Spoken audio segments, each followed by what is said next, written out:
امید کرتا ہوں کہ آپ لوگ سب خیریت سے ہوں گے۔ جیسا کہ آپ سب کو پتہ ہے کہ ملک میں سیلاب کی صورتحال بہت زیادہ دردناک ہے۔ یہ جو درد ہے جس وقت سیلاب زدگان کا ہے پاکستان میں اتنا زیادہ ہے کہ ہم اسے الفاظوں میں نہیں بانٹ سکتے۔ تو اگر ہم لوگ محفوظ مقامات پر ہیں، ہمارا گزر بسر صحیح ہے، ہمارے روزمرہ کے کام برابر اسی حساب سے چل رہے ہیں اور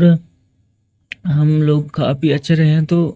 اس درد کو بانٹنے کا یہی ایک طریقہ ہے کہ ہم اپنے بھائیوں کی جو سیلاب میں پھنسے ہوئے ہیں ان کی مدد کریں اور ان کی زیادہ سے زیادہ مدد ہو سکے۔ ان کو کھانے کی بھی ضرورت ہے، انہیں رہائش کے لیے ٹینٹ کی بھی ضرورت ہے۔ وہ بارشوں میں پڑے ہیں اور پانی کے اندر پڑے ہیں، وہ لوگ پانی کے اندر پھنسے ہوئے ہیں۔ ہم لوگ تو اندازہ بھی نہیں کر سکتے ان لوگوں کے درد کا، قرب کا، کہ وہ کس حالات میں ہیں۔ بیچارے لوگ ہیں، ان سب کا سیلاب کی نظر ہو گیا ہر چیز، نہ کھانے کو کچھ ہے، نہ پینے کو پانی ہے، نہ دفنانے کے لیے کفن ہے، نہ خشک زمین انہیں مل رہی ہے کہ جو لوگ سیلاب میں مر گئے ہیں پانی مٹی نے انہیں جگہ دی ہے، گاڑے میں کیچڑ میں پڑے ہیں، پانی کے بیچ میں پڑے ہیں، انہیں اٹھا کے دفنا دیں۔ تو ان کے پاس تو کچھ بھی نہیں ہے، بیچاروں مددگار ہے، تو آئیے مل کر ان کی مدد کریں، جو ہو سکے زیادہ نہیں،